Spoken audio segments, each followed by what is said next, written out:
2 days a week. I was the deliverer of the Shoppers Plus mini paper. So I got a stack or a bundle of papers delivered the night before I was to deliver each time, and there were about 80 papers in my bundle. And I would roll them and put a rubber band on them and throw them in my duffel bag, ready for the next morning. And I was a morning person, so I was always very happy to get up in the morning and hop on my bike, throw my bag over my shoulder, and start pedaling around all the houses. Now, of course, with the paper route, you don't deliver to every house. You only deliver to the houses that subscribe. So I had my list of addresses, and after a few times, I finally memorized the route, so I know this house, skip 3 houses, this house, skip 2, go to the next house. And I was starting to get my routine down, and I'd memorized it by that point. And the way that this company, this Shoppers Plus company, told me that I had to deliver the papers is that they had to go on the front porch or right by the door. There were no driveway drops, there were no sloppy just tosses in the yard or in the grass, not on the walkway or the sidewalk. They had to go in front of the door or on the patio. And I tell you, this kept a paper route fun. To try to, toss it with the right thrust and the right trajectory to land right on that porch. And these houses, at least in these neighborhoods, were a little bit difficult because they had long walkways and they had hazards like bushes and fences and walls and other things that you had to try to toss it over and through and have it land. And I guess I should confess that I didn't always get it quite in the right spot. A few landed on the roof and a few landed in water, but hey, they still got it in one way or another. So I did this for a few months, and I finally realized, I think I'm done with my paper route. I've been doing this long enough, it lost its excitement, and I just couldn't figure out any other way to keep it fun anymore. So I thought, I think I need to give my 2 weeks notice. So I did. I gave my 2 weeks, and my last day of delivering these papers was on a Tuesday. So I got up Tuesday morning, I had my duffel bag all packed and ready, and I got on my bike, and I just thought, I don't want to do this. And I thought, who's going to miss the paper? Most people throw it away anyway. Nobody's going to know if I don't deliver this. So I went to my backyard, and I dumped all the papers in our trash can. And then I got back on my bike, and I took a bike ride. Because I had to be gone long enough so my mom thought that I delivered the papers. I know. This is true. So I went on my bike ride, I came home, and I got ready for school, and I ate breakfast, and said bye to my mom, and I went out to school. Great day. Done with my paper route. And then I came home, and my mom had the look. And it said, and my stomach just turned upside down, and I knew I was trapped. And my mom said, I found the papers in the trash can. And I had to dig out every paper from the trash can, put it back in my bag, and go deliver every single paper. If I had known it was going to end like that, I never would have done that. And how often have we said that? If I had known it would cost that much, I never would have bought that thing. If I had known that they would feel that way because of what I said, I wouldn't have said that. If I known that that person would turn out that way, I never would have gotten in that relationship. If I had known it would take that long to get there, I would never go there. And then try this one. If I had known that eternity was at stake, maybe I would have done things a little bit differently. That's the one that Jesus adds. Because eternity is very real. And eternity is something that we all get to be involved in. And eternity is at stake every day. Most of us will live about 28,500 days, on average. So if you live an average lifespan, you'll live 28,500 days. If you're female, you'll live a little longer. Guys will live shorter. If you're Australian or Japanese, you might live a few thousand days longer than others. Some of us live longer than others. Some of us live shorter than others. Some of us have healthier habits, some of us have less healthy habits, and so we might extend or diminish our days by a few hundred here and there. But one thing is clear, that we don't have control over how long we live. All of us are faced with the days that we live, and all of us are faced in some level or another with eternity. And so how do most people, how do we respond, even a biblical response, to the reality that we only live this long? Well, live it up. Enjoy it. Live for today. Live and enjoy the world that we have. Enjoy the lives we have. In fact, God encouraged us to do that. God created us to enjoy life and to live life to its fullest. And why not? But that's only half of what the Bible calls us to do. The Bible also calls us to consider what is life like if we live eternally. And how does that play into all this? The Bible talks about eternity, not a lot, but some. The Bible talks about it enough. Enough for us to have a taste and to know some things about eternity. Not everything for sure, but at least some things. And at a minimum, the Bible at least says these things, these three things about eternity. First, eternity is real. Eternity is not just some pie-in-the-sky thing. Eternity is very real. It's something that all of us can experience. It's something that faces all of us. And it is something that is just as real as the life we live right now. Eternity is very real. Second thing is, eternity is either very good or very bad. I have never found in the Bible, nor have I ever heard anybody else say by reading the Bible, that, eternity's like, it's okay. It's no big deal. It's just, it's all right. I mean, the Bible never says that eternity is just okay. It's either really, really good and we call that glorious and amazing, or it's really, really bad and we call that torment and suffering and hell. It's one or the other. But it's not neutral. It never is. Now the third thing is that now affects eternity. We find that there's some connection between what happens now in life and what happens eternally. We don't always know what it is. We don't know how much connection there is. But we know there is some sort of a connection between how we behave and what we think and what we do and who we serve and what we don't do, what we decide, and eternity. There's some relationship there. And Jesus urges us to consider eternity. And he even tells a story about it. And it's an epic kind of story. One of the stories that we've been looking at. We've been talking about these epic stories, these parables that Jesus tells. We've been talking about them as epic because they connect with all of us. They're that true, they're that big, they're that broad, they're that universal. They can connect with all of us and teach us all true things. And most of them are quite odd in one way or another. This one in particular is odd. And I know I feel like I've said that about every parable so far, that there's an odd piece to it, but this one really is odd. It is just strange. And it's been so odd and so strange that some people have even said it's not a parable because it feels so real. There's such real elements in here. There's names, there's people, there's real concepts in here, so it feels so real. But it's still just a story. And it's a story that teaches something about eternity. So it's Luke chapter 16. It's actually the follow-up on the story that we looked at last week. So we're going to read this. It's in your bulletin, or you can flip to it. Luke chapter 16, starting in verse 19. So it goes like this. Jesus said, "There was a certain rich man who was splendidly clothed in purple and fine linen, and who lived each day in luxury. At his gate lay a poor man named Lazarus, who was covered with sores. As Lazarus lay there longing for scraps from the rich man's table, the dogs would come and lick his open sores.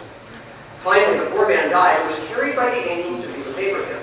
The rich man also died and was buried, and his soul went to the place of the dead. There, in torment, he saw Abraham in the far distance with Lazarus at his side. The rich man shouted, 'Father Abraham, have some pity. Send Lazarus over here to dip the tip of his finger in water and cool my tongue. I am in anguish in these flames.' But Abraham said to him, 'Son, remember that during your lifetime you had everything you wanted, and Lazarus had nothing. So now he is here being comforted, and you are in anguish.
than 28,500 days, much more than just what we do and what we think and what we see and how we live. There is more to life than just what we experience each day.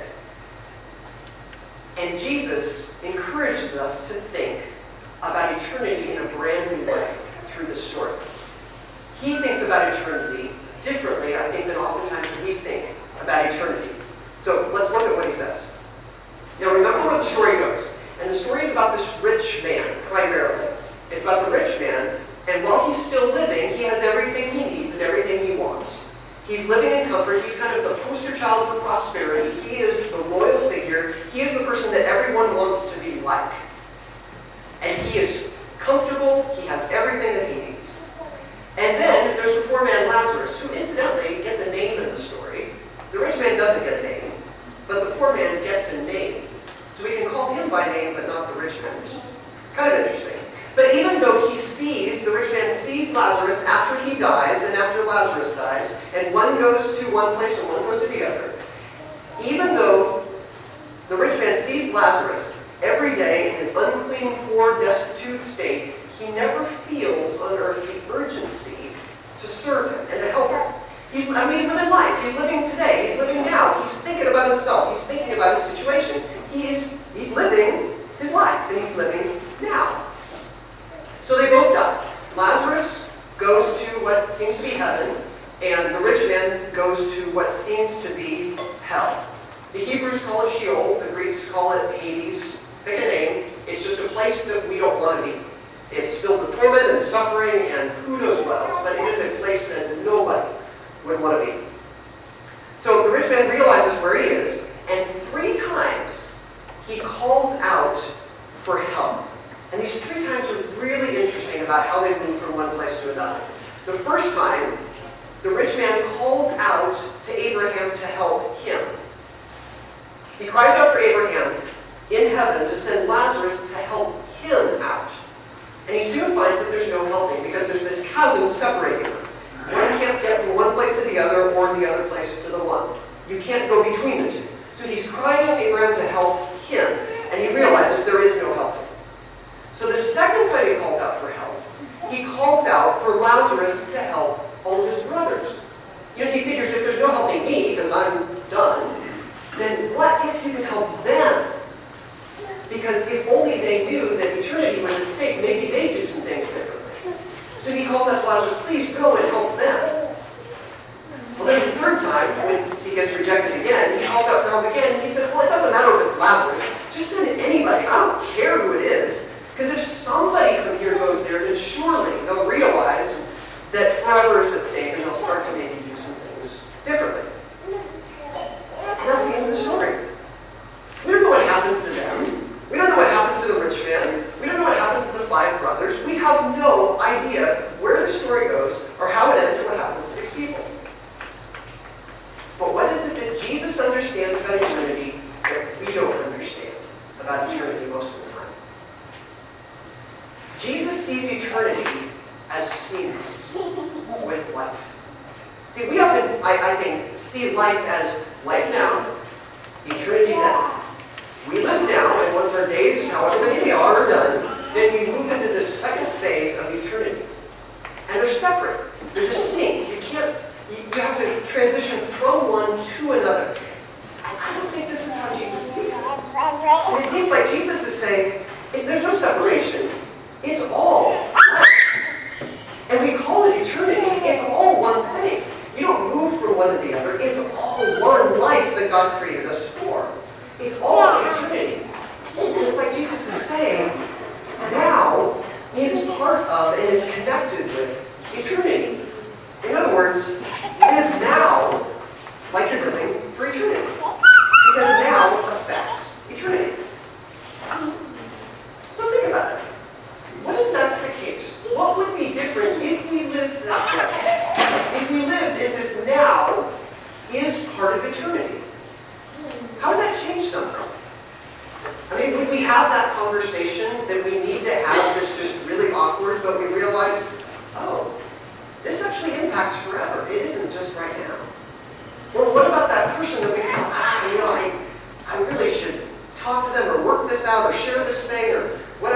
it's just non-active. I don't want to do it. Well, this is part of eternity. And what if that conversation can impact eternity? What if we work something out that's just unresolved? And if now and resolving that impacts people and us and others for the rest of our lives for eternity, then it's worth doing. And if eternity is at stake, well, maybe it's really not that big a deal because I'm living in eternity now. And so it's no big deal to be doing that thing that maybe God is calling you to do. Live now like we're living for eternity. I think some of the people who heard this story, they thought it was either crazy or scary. Because for the Jewish people who heard this, a lot of them are thinking, well, I've got eternity locked in. If anybody has eternity locked in, it's the people who follow God. And the Jewish people were the people who followed God. And they're thinking, I've already dealt with eternity. I've already locked that in. I'm safe. I'm secure. I don't need to think about that anymore. Is this story that Jesus is telling, is it really about me? I mean, that's kind of crazy. Or for others, they were probably pretty scared. Like, I thought I had it all together, but maybe I don't. Maybe the story is for me. And maybe Jesus is telling me to think about eternity. I mean, for them, that just would have been scary. I don't know, maybe the same is maybe true for us sometimes. Like, it could be crazy. Like, I could accept Jesus. You know, I've got this thing all covered. I'm secure. I know where I'm going someday. But now it impacts eternity. The things we do and the things we think and the things we behave and the ways we work out things that are ready for eternity. So that's kind of crazy. Then maybe now it does really impact eternity. Or maybe it's kind of scary, like, yikes. What I think and what I do and how I treat others and how I treat myself, that is eternal impact. That's a little scary. When I was in school, our classrooms, most of the classrooms I was in, they looked like this. All the desks in rows, separated by at least an arm's length, if not more, so you couldn't reach out and grab the student next to you. They were like this, and they achieved their purpose, did they not? No talking, or reduced talking, no grabbing, no fighting, no passing notes, which I like to do sometimes at school. And they increased the tension on the front of the room in the teacher. They allowed people to work on their assignments and complete their tasks and take their tests and focus on whatever needed to be focused on. It achieved the purpose for which it was designed. But when I've seen classrooms more recently, I've seen classrooms that look like this. You know, groups of desks. And it's not that one is right and one is wrong, and certainly not. But the world all of a sudden changed, and people realized, oh wait, we have to work with people for the rest of our lives. And that's hard. We need to start at like kindergarten to figure out how to do that. And so they started grouping desks together so that we did things in teams. And we collaborated as kids. And we started partnering. And we had other people that we worked on assignments with. And it wasn't so much about focusing on that one person or not grabbing others, but it was about working together. And I mean, isn't this kind of crazy for a teacher to do that? Like, kids are going to talk. And kids aren't going to pay attention. And what are we going to do in class? How's this going to work? And all you teachers are thinking, yeah, I get this. But some people realize, well, the world has changed, so why don't we start living now like we're going to live forever? I mean, what if we live now like we're living for eternity? This conference that I was at this past week for a couple days for the denomination that we're part of was very revealing in a lot of ways. I mean, too many ways to even begin to describe in a short amount of time. But two in particular struck me. One in particular was a group of church planters that I met with. People were starting new churches all around the country. And it was a group of about 25 people that met together who are in different stages of starting churches. A couple have already started, and many are just beginning to even think or dream or imagine the possibility of starting a church. And these are in places like West Palm Beach, Florida, for a church that we're going to pray for in a little bit. There's one in Santa Barbara that's going to start. There's one in Idaho that you guys are starting. There's one in the Midwest that's starting. There's one in Chicago that's starting. There's one in Arizona. I mean, they are all over the country. And the thing that struck me is that all of these people are so radically different. They're not, what you imagine, whatever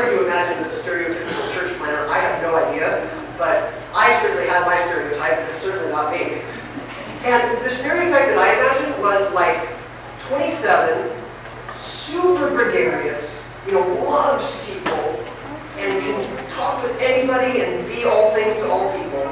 And these people were not that. I mean, they were anywhere from 24 to about 75. They were of all walks of life. They were very extroverted to super introverted. And there were single people that were there, and there were teams of 6 people that were there from different churches. And it was shocking to see all the different people in the different ways that God uses people.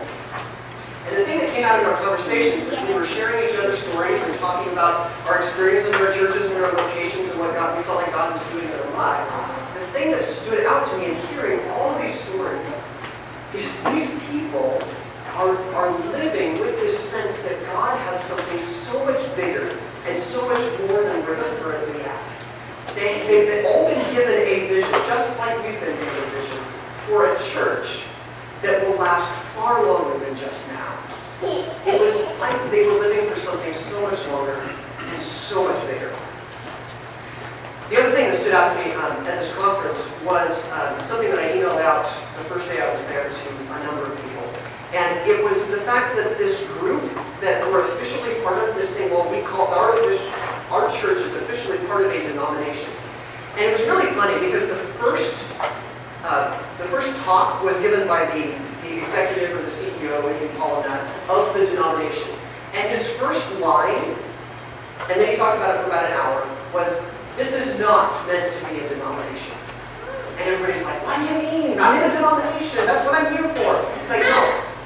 Whatever you think of a denomination as, that's not why we're here. We are meant to be a movement for Jesus Christ. And our whole goal is to encourage each other and build each other up and teach each other how to be the church for Christ. And if we resort to being an organization in a legal form, we're done. We have no reason for being together. But until we encourage each other and build each other up to be a movement for Christ together as churches, now that's what we're here for.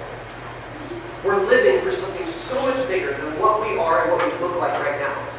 We're living for something that's so beyond ourselves, and none of us individually, none of us churches individually, can be without each other and without God's work among us.